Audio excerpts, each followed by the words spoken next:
Shalom, selamat pagi anak-anak. Ketemu lagi dengan chapel kita pagi ini. Hari ini kita akan mulai chapel kita. Tapi sebelum itu, mari kita berdoa. Ayo semuanya, buka tangan, tutup mata, kita siapkan hati dan pikiran kita untuk kita berdoa. Mari kita berdoa. Tuhan Yesus yang baik, terima kasih Tuhan atas segala penyertaan-Mu sepanjang hidup kami. Hari ini kami kembali ke hadapan-Mu, kami ingin ikut ibadah chapel kami. Tuhan berkati kami dari awal, pertengahan, hingga akhirnya. Terima kasih Tuhan, di dalam nama Tuhan Yesus kami berdoa. Haleluya, amin. Sebelum kita dengarkan firman Tuhan, mari kita bawa dua buah lagu. Lagu pertama, Betapa Baiknya Engkau Tuhan, dan lagu kedua, Cinta Sejati.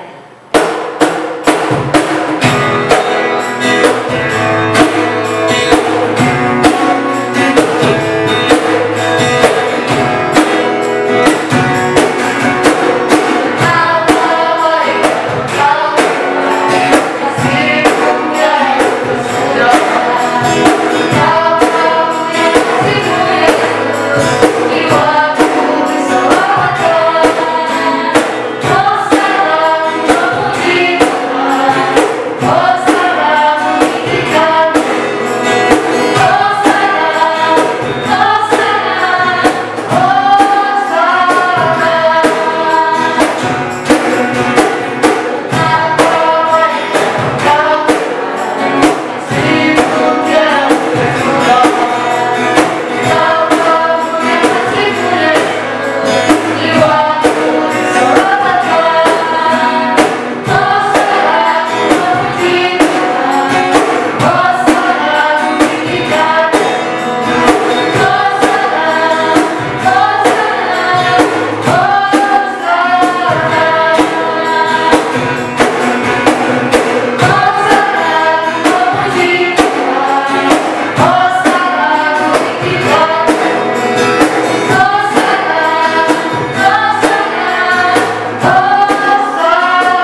Selamat pagi anak-anak, saatnya kita mau mendengarkan firman Tuhan, tapi sebelumnya mari kita berdoa. Bapa yang dalam surga, kami bersyukur dan terima kasih atas kasih-Mu, kebesaran-Mu di dalam kehidupan kami. Kami sudah memuji, memuliakan nama Tuhan, dan saat ini kami mau mendengarkan firman Tuhan.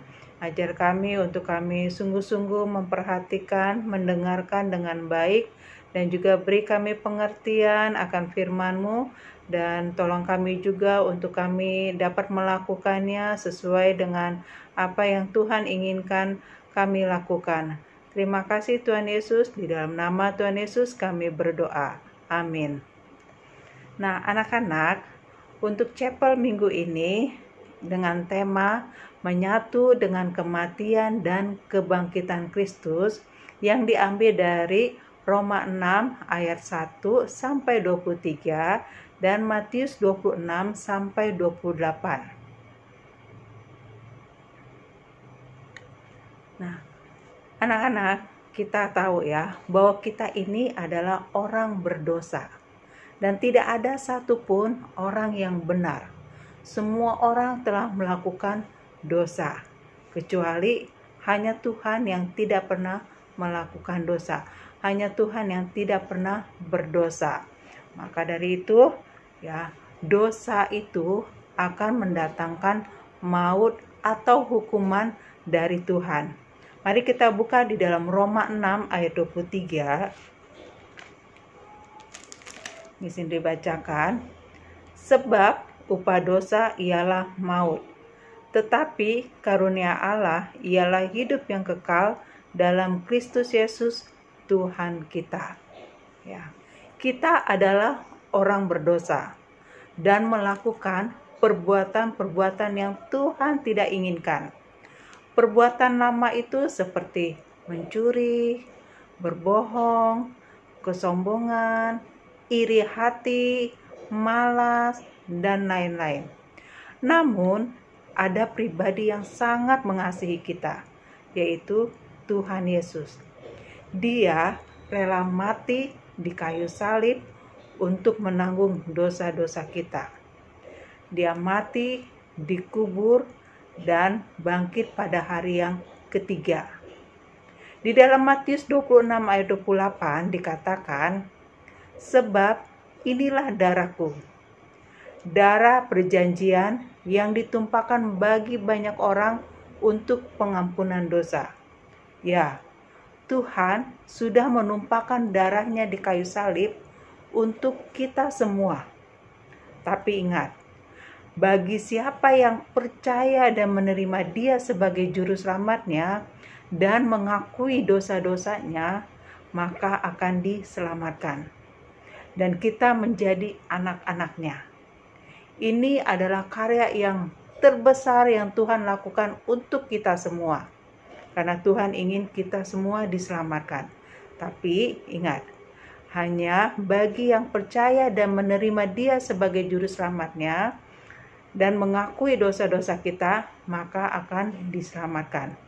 Nah anak-anak, di dalam Roma 6 ayat 23 tadi dikatakan, sebab upah dosa ialah maut. Ketika kita melakukan dosa, ya, dosa dan kita belum mau percaya kepada Tuhan, yaitu ada hukumannya, yaitu maut, ya, maut, dan kita patut dihukum. Tapi karena Tuhan yang begitu besar dan baik, yang sungguh mengasihi kita, Dia tidak mau anak-anaknya menerima hukuman. Dia mau semua orang itu diselamatkan. Tapi ingat, bagi yang percaya dan menerima Dia sebagai juru selamatnya dan mengakui dosa kita, maka diselamatkan. Nah, ketika kita sudah diselamatkan, ketika kita sudah menjadi anak-anaknya, ketika kita sudah percaya dan menerima Dia sebagai juru selamatnya, kita sebagai anak-anaknya. Nah, apa yang harus kita lakukan ketika kita sudah menjadi anak-anaknya? Pertama, tidak lagi hidup dalam dosa. Karena perbuatan-perbuatan kita yang lama sudah menyatu dengan kematiannya dan dikubur. Dan tidak lagi diperhamba dosa. Dan tidak lagi melakukan dosa secara sadar. Kemudian, apa yang harus kita lakukan? hidup dalam kebenaran, hidup bagi Kristus, melakukan yang Tuhan inginkan, menggunakan anggota-anggota tubuh kita untuk yang benar, memuliakan Tuhan, meninggalkan perbuatan-perbuatan yang lama. Seperti apa yang tadi Miss Indri sudah sebutkan, yaitu perbuatan lama seperti mencuri, sombong, berbohong, dan lain-lain yang tidak Tuhan kehendaki.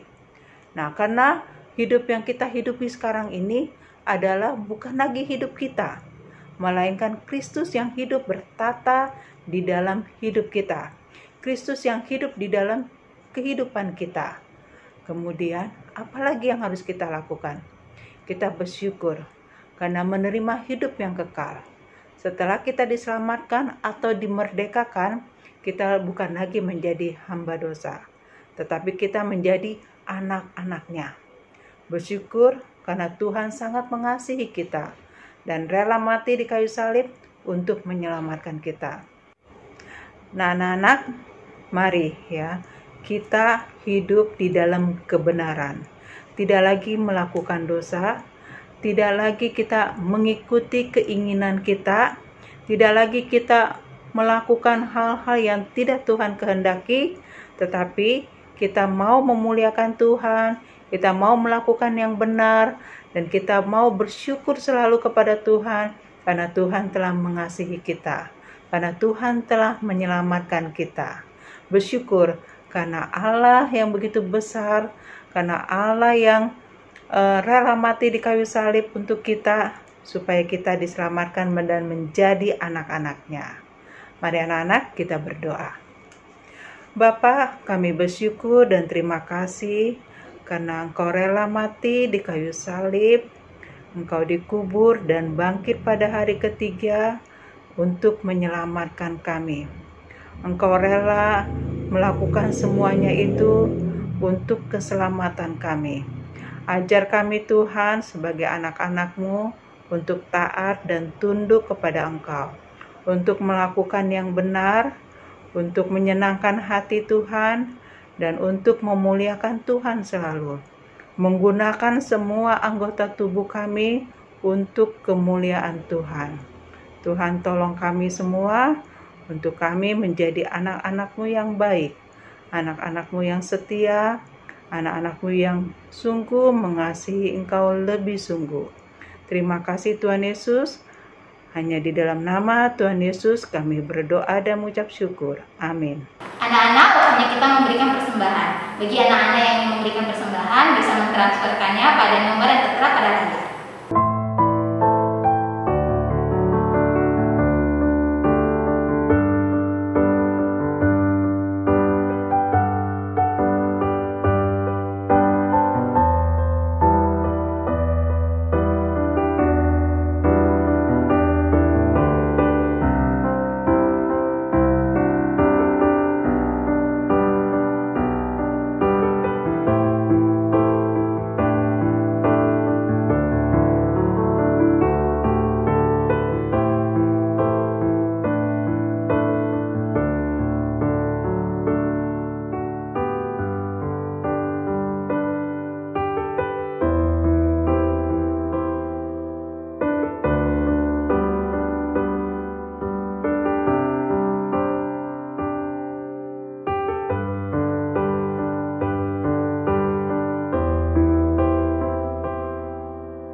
Anak-anak, mari kita berdoa.